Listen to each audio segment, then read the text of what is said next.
Bonjour à tous, nous sommes en direct avec le docteur Daniel Simeka, médecin généraliste. Bonjour docteur.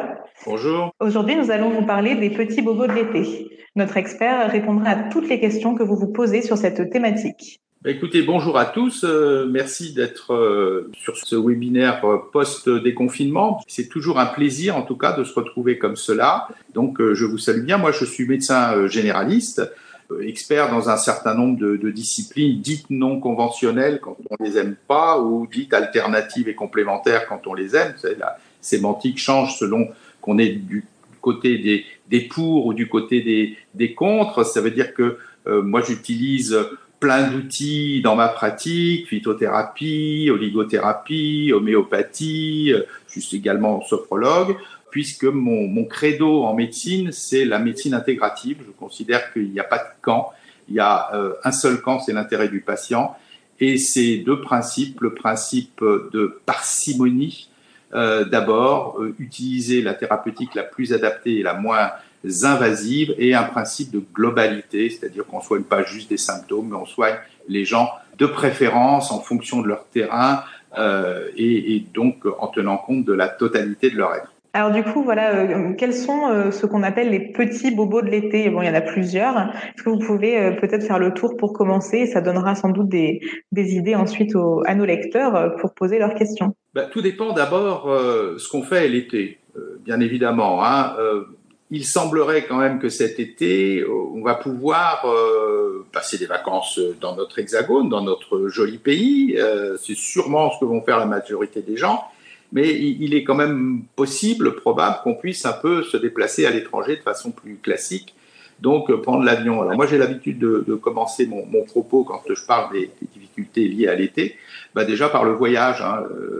Le mal des transports, c'est un problème, surtout par exemple pour les enfants. Avoir des enfants mis dans la voiture à longueur de temps, c'est quand même pas terrible. Il y a la peur de l'avion. Même si on sait que c'est sûrement pas le moyen le plus sûr de perdre la vie. C'est beaucoup plus dangereux sur une autoroute, mais bon, c'est comme ça. Sur l'autoroute, on n'a pas peur, et dans l'avion, on a peur. C'est la préparation éventuellement. Il y a des vaccins à faire selon le pays où on se rend.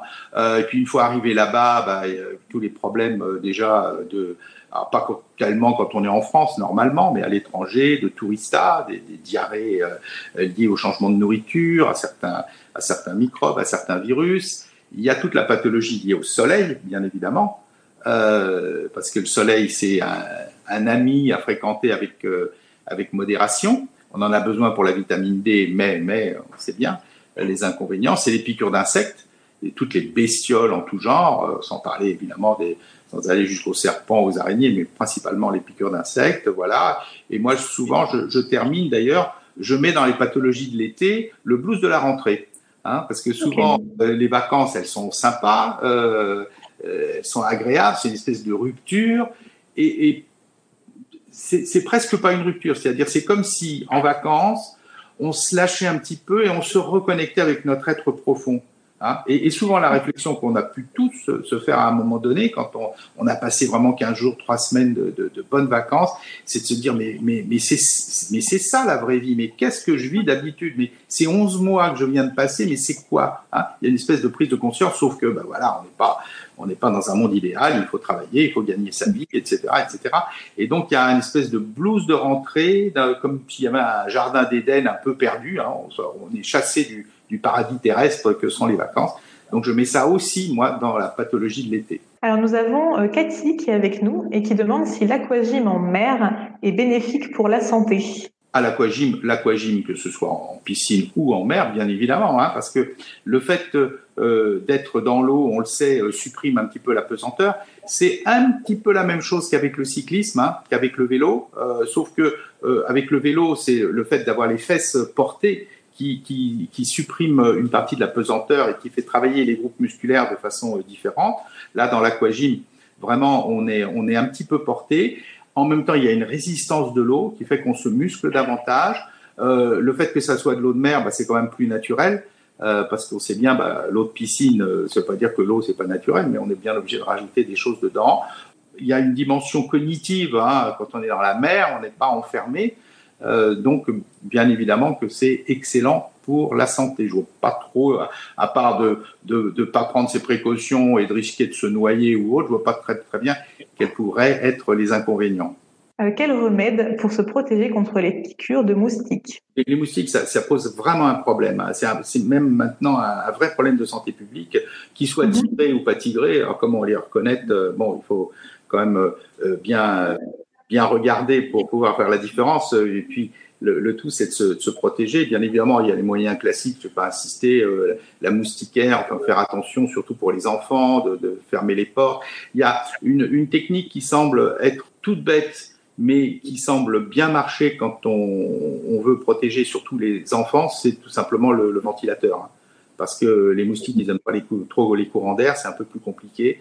Et donc, le ventilateur près du lit, c'est souvent un bon moyen. Alors, pour les adultes, il y a classiquement, on a décrit pendant longtemps l'utilisation de la vitamine B1 qu'on trouve dans des tas de compléments alimentaires avec de la vitamine B. C'est un truc tout bête, c'est que quand on avale ce genre de médicaments, ça passe dans la sueur et ça donne une odeur franchement très désagréable. Alors c'est désagréable pour les moustiques, mais c'est désagréable pour les nez humains aussi. Donc souvent on essaye, c'est pas forcément la solution la meilleure. Il y a les huiles essentielles qui peuvent donner un certain effet. L'huile essentielle l'huile essentielle de citron qu'on peut utiliser par voie orale, et l'huile essentielle de lemongrass qu'on peut utiliser en voie. Alors si c'est l'huile essentielle de citron, c'est 1 goutte, 2 gouttes sur un petit morceau de sucre parce que ça a une action sur le foie un petit peu tonique. Il faut pas forcer les doses par jour. Ça passe dans la sueur et ça peut repousser.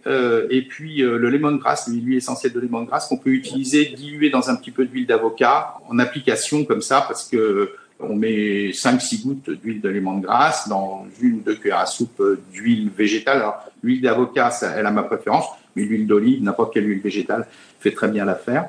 Une fois qu'on est piqué, si on est piqué, il y a un grand médicament qui marche très bien, c'est Apix, qui est un médicament homéopathique qui est fabriqué à partir du venin d'abeille, enfin à partir même de l'abeille entière, et on peut utiliser en 15 CH. C'est un médicament qui marche très bien, mais qui marche pas longtemps. Donc, il faut le prendre pratiquement toutes les 10 minutes, tous les quarts d'heure au début, puis après on espace et on arrête. Il y a un dernier médicament qui est l'Edum palustré, L-E-D-U-M, palustré, comme ça se prononce, qu'on peut prendre en 15 CH.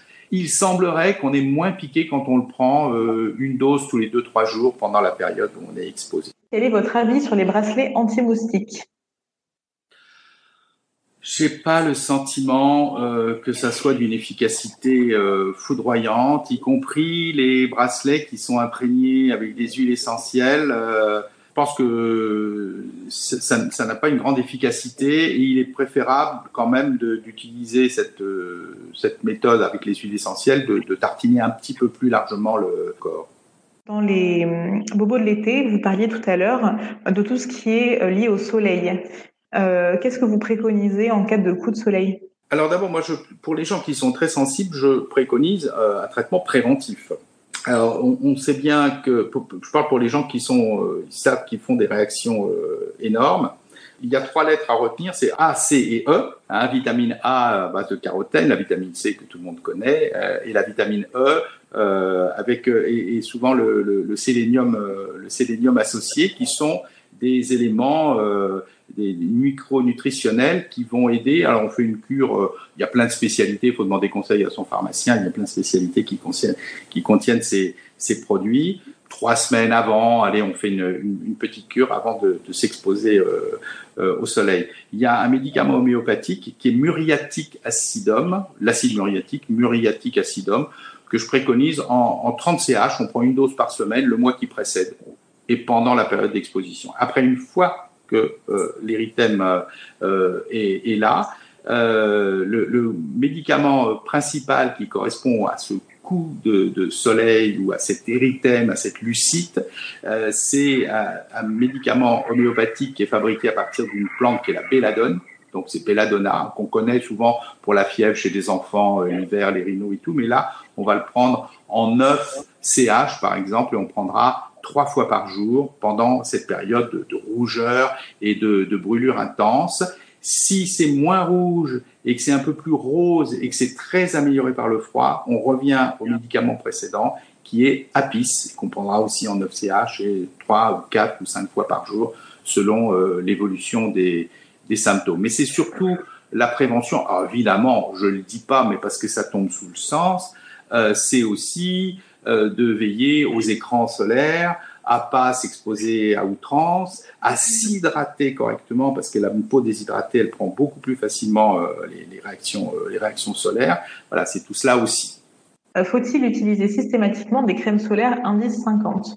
Alors, les indices des crèmes solaires, on a le sentiment que chaque laboratoire a son échelle d'indice. Donc, moi, je crois qu'il faut surtout avoir confiance dans les marques un petit peu prestigieuses, un petit peu connues, plutôt que d'essayer d'économiser sur les crèmes solaires. En tout cas, il faut utiliser un indice maximal, sachant que, vous savez, c'est comme à un moment donné, on parlait d'écran total, c'est un vocable.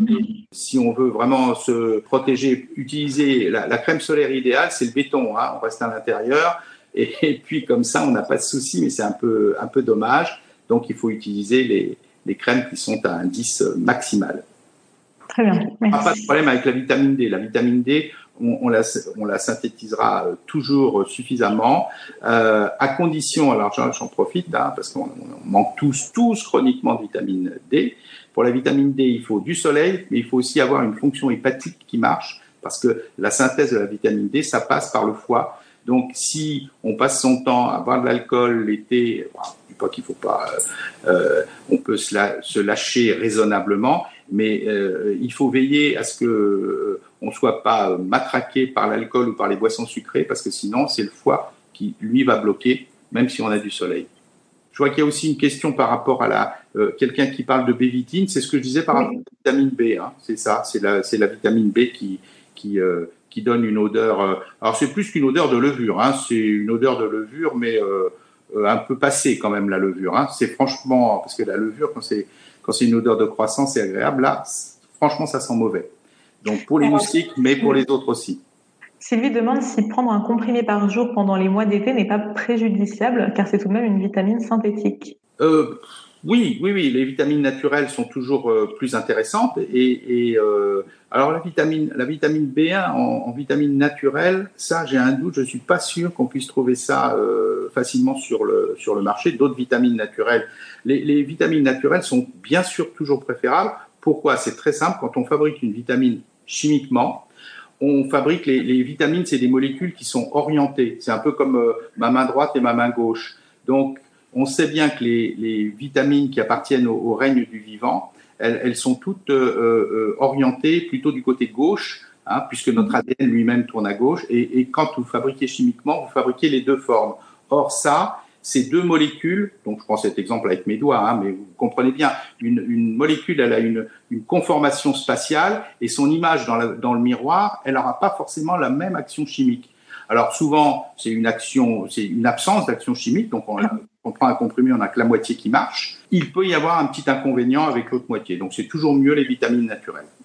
Alors, parlant de mer, Claude demande quelle est la conduite à tenir pour les brûlures de méduses. Alors, les brûlures de méduses, ça, je veux dire, là, je suis pas tout à fait dans mon domaine d'expertise parce que ce sont davantage, les maîtres nageurs connaissent bien ça et les médecins qui sont des médecins installés près du bord de mer qui connaissent ce genre de choses. La piqûre de méduse est quand même une urgence. Hein.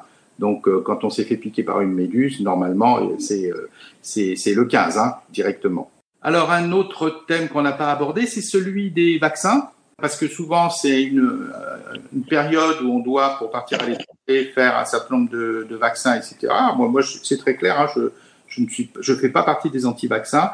Hein, je pense que quand le vaccin contre la fièvre jaune, quand il est nécessaire, mais aussi la prévention dans les zones de paludisme, hein, où on doit prendre, la fameuse chloroquine, pas l'hydroxychloroquine, qui est la chloroquine, ou d'autres antipaludéens. Donc, dans ces cas-là, quand on doit faire des vaccins, c'est bien de prendre un petit protocole homéo pour préparer ça. On prend 5 jours avant et 5 jours après, 3 granules de Thuya 9CH le matin et le soir, 3 granules de Silicea 9CH le soir. Les 5 jours qui précèdent, les 5 jours qui suivent. Et si on doit prendre un antipaludéen. On sait que ça protège bien du paludisme, qui est une maladie terrible. Ça tue bien davantage que le coronavirus. Et donc, les inconvénients de ces antipaludéens, un petit peu, c'est une action toxique sur le foie. Donc, dans ces cas-là, ce qui est bien, c'est de prendre une petite dose de phosphorus une fois par semaine en 9 CH pendant toute la période pendant laquelle on prend ces antipaludéens. Et comme ça, on n'aura pas de souci. On pourra se protéger du paludisme et se protéger d'éventuels effets secondaires. Marie-Claire nous pose une question.